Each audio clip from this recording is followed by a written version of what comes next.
Hello everyone, Seraphin here, welcome back for more Castlevania, Aria of Sorrow. When I last left you guys, we were just kind of trudging through the Underground Reservoir here, trying to explore as much of it as I can here.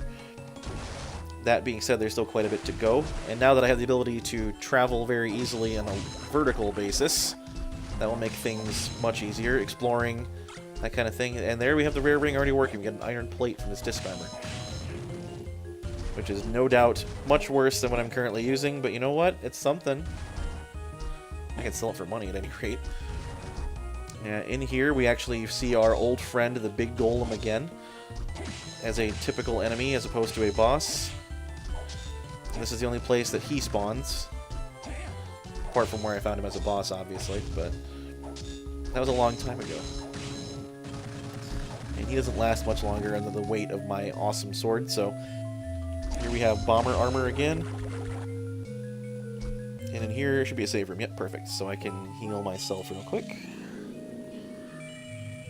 After the Underground Reservoir, we have already completed the arena for the most part, except for that one room that I don't need to go into because it's not important. That being said, the only real place to go after this is the top floor, which is the end of the game. There's a few places that I... Oh, look, a free Une Soul. There's a few places I could go that I didn't get a chance to explore the first time around. Certain little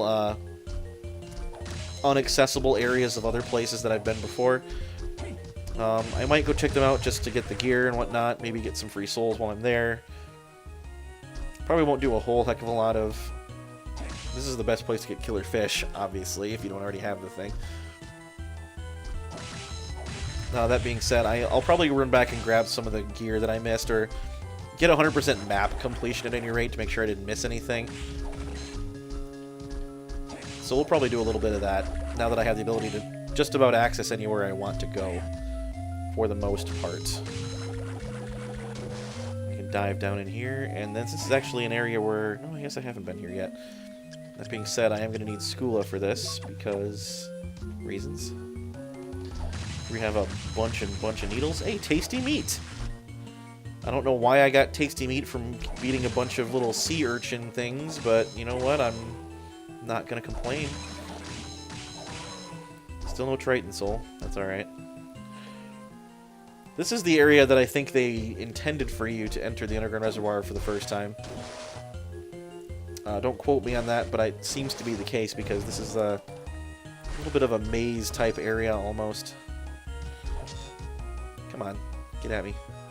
Maybe not, because this guy's in the arena, and that's the hardest place besides the top floor, so... That being said, if I float my way up here... There is another one of these guys. An Estoc. An Estoc is a very thin, stabby sword. Something that you'd use for, like, fencing or whatnot, similar to a rapier or an épée. That being said, I'm sure it's nowhere near as good as this, so what's the point? There is only one sword better than this one, and it's only obtainable in the boss rush mode. I might show you guys that once we're done. It doesn't take very long. So we'll see. I might just peg that on the end, kind of like a little bonus like I did with Metroid, just to show you some more features of the game, even though I'm not planning on playing it again, because what's the point? What's up here? I think it's another one of Dead Crusaders. Yep, for sure. And then we get nothing over here. Okay. I thought there was something over here. I might be getting ahead of myself a little bit. It does happen. And then this is where we were supposed to come in at, it looks like. So, that being said, we can go in and back up around to the proper entrance for the Underground Reservoir. It's a little bit of a go-around, but you know what? It's fine.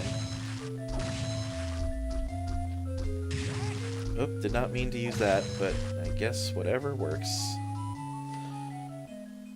Totally could have gone up at that last... You know what? Yeah, I'm just going to go back and do that rather than waste your guys' time doing all that again. I was wondering why that whole area didn't get shown. That's alright. I'm a little bit scatterbrained. Please excuse me for that. It's one of those things I kind of get tunnel vision when I'm doing things like this, and I forget what I was doing. If that bothers you, well, I guess either maybe you don't want to watch anymore. I really hope that's not the case. It's one of those things where I tend to overthink a lot of stuff, and I just don't remember what is going on. Alright, let's see what's up here. So, I think I'll just go straight to the top floor after this and see what's up there. I mean, I know what's up there, but there's lots of really difficult enemies up on the top floor, so that'll be fun. And there's also, like, the final boss, basically, so that's another fun part. I'm certainly not quite prepared for the final boss just yet. Could I take it out? Maybe, but I don't quite feel ready for that just yet. You may be asking, well, if you have this beastly sword, when are you going to be, and you're still not ready, when will you be? Well, that's a great question. I guess it's entirely subjective. Theoretically speaking, now that I'm thinking about it, the final boss really isn't all that difficult. If you're competent enough at dodging, he'll never hit you. In fact, you don't even really need to be that good at dodging. He's just not a very particularly threatening enemy. Here's another flesh golem. I didn't realize there was another one of these guys. Ow. Kicked a rock at me. How not nice of him. Flesh golem accentuated by a couple of nightmares, as we saw there.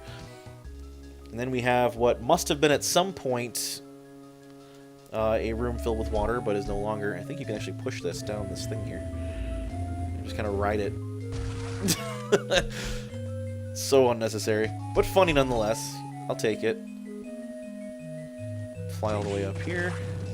Well, here we have another Archdemon, my buddy. And nothing at the end of that hallway but a little 100 gold coin. Big friggin' deal, I guess. And what's in here? More slime. We love slime, don't we?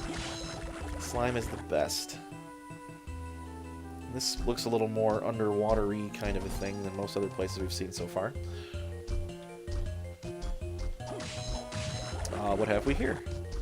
This appears to be an Ancient Book number 3, and I think we have 3 of those now? Yeah, we have Ancient Book number 1, Ancient Book number 3, but not number 2. So we need to find the last of the secret books. There only is 3, by the way.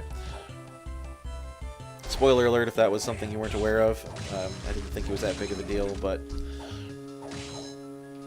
yeah, there's only one left, and I know exactly where to get it, so we'll head there. I lied. You know what? Before we go to the top floor, we'll go to get the last book. Because if you don't get the last book first, then you miss out on something. And we certainly don't want to be missing out on anything. Man, look at that. I've got like 4 of those fish head souls without even trying.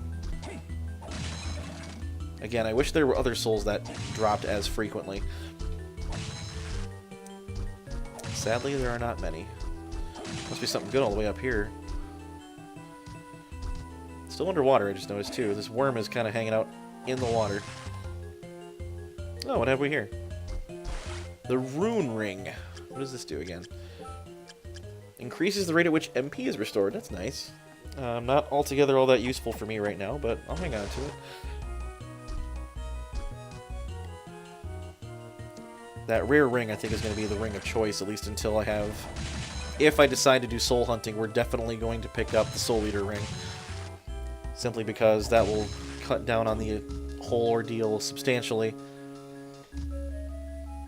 This is like the pentagon-shaped little area here. It's like 5 different ways in and out of this little room. And there's a hidden area at the bottom here.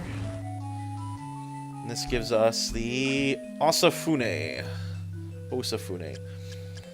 I'm not sure. It's a sword, obviously, but I don't think it does anything special. Just a sword with a long blade. Wow, that is pretty long. Were it not for the fact that I have one that's just as big and does a lot more stuff, that would be definitely a good weapon to use. Alright, yep, we just need one more little area of this, and then we'll be ready to head back, I think. We've seen just about all of the Underground Reservoir at this point. Alright, what's down here? Oh, there's money up here first. Let me grab that. Yeah, there we go. 2,000 bucks. Not bad.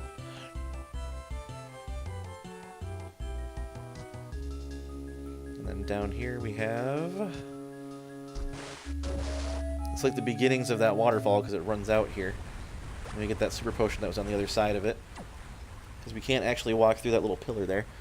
So as you can see, we have 87.5% map completion. The only real spots we haven't been to are, I guess, you know, the gray spots that I haven't had a chance to explore yet. And then the top floor itself, which is in the top center there. That will be our goal after we make use of the Galamoth ability we got from Legion to move through areas where time has been stopped. That's our next destination, by the way. So I'm going to head back toward a warp room, hopefully, if I remember how to get there. And we can make our way there rather quickly. Alrighty, moving through. And I'm poisoned, that's cool. Love being poisoned, it's my favorite. Please excuse my sarcasm. I'm not sure there's anything important down here at the bottom of this particular room, but I guess I'll double check anyway. Oh, money. Alright. $1,000, not bad. Is that all there was down here? Yeah, it looks that way. The area down below there is where we got the gun, so... Make sure I didn't miss anything. Doesn't look like it. Alright, let's head back. It's funny how some of those nightmares have a rider and some of them don't. I don't really know why that's the case, but...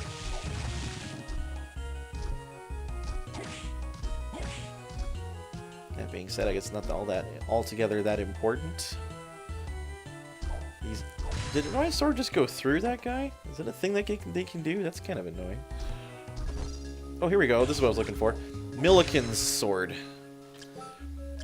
So, Milliken's sword, I don't know the mythological significance of Milliken or what his sword does, but this is actually a stone element sword, so it can petrify certain enemies when it hits. Oh wow, look at that, $500. That being said, it's not altogether very useful against very many enemies. A lot of them are just straight up immune to the petrification effect. And it's not altogether that strong of a sword either, really, so... I guess to each their own, really. So here's where I think we were meant to go in. The Underground Reservoir was down here. Oh, look at more tasty meat! I love tasty meat. I think the easiest method of finding the warp room... Where is that bloody warp room, anyway? You know what? Let's just trek back toward the beginning of the castle here, and I'll just use that one. It's probably the easiest thing to do at this point, I think. I haven't heard this music in a while, huh? Here we have more peeping eyes. More bats. Lots and lots of bats, everybody, because that's what you find in castles, is nothing but bats. Wow, it's kind of surreal walking through the beginning of this part all over again. Especially because everything just kind of falls apart when I hit it now. That axe armor that I never got the soul for, that would have been nice once upon a time. Not altogether super useful to me any longer, but, you know... you know what? There actually is one little detour I'm going to make on the way back to the beginning of the castle here. Where is it? Next area? Yeah. There's a whole area there you can see on the map that we never got to explore. Mostly because it requires the ability to jump really high, or fly, in this case. And now that we finally have the ability to do that, so let's go take a look. Here's a zombie ossifer. So this was about as far as I think I could have gotten before. I guess I could have gotten this far.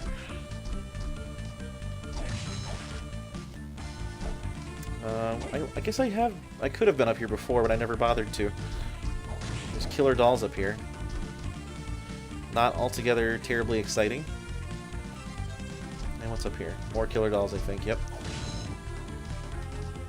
Okay, so yeah, that is all there is to do up here. However, there is something I couldn't get without being able to fly, and you can probably see it right there. That is... Okay, so... I'm not going to say how it's written here because it doesn't make any sense. What it's supposed to say is Vajra.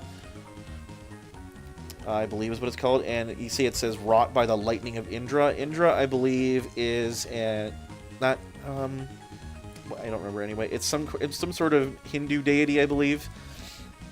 One of the chief deities, if I'm not mistaken, and then their principal method of attacking is with lightning bolts. So that's what this is meant to be, is Vajra, the sword of lightning. And it is very potent.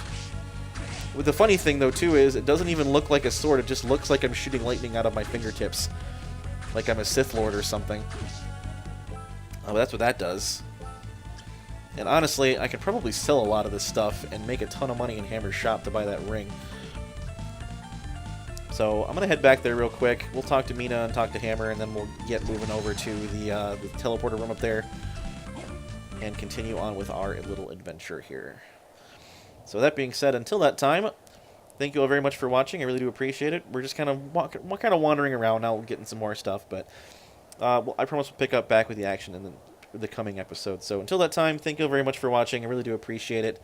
This has been Seraphin. Stay classy, internets.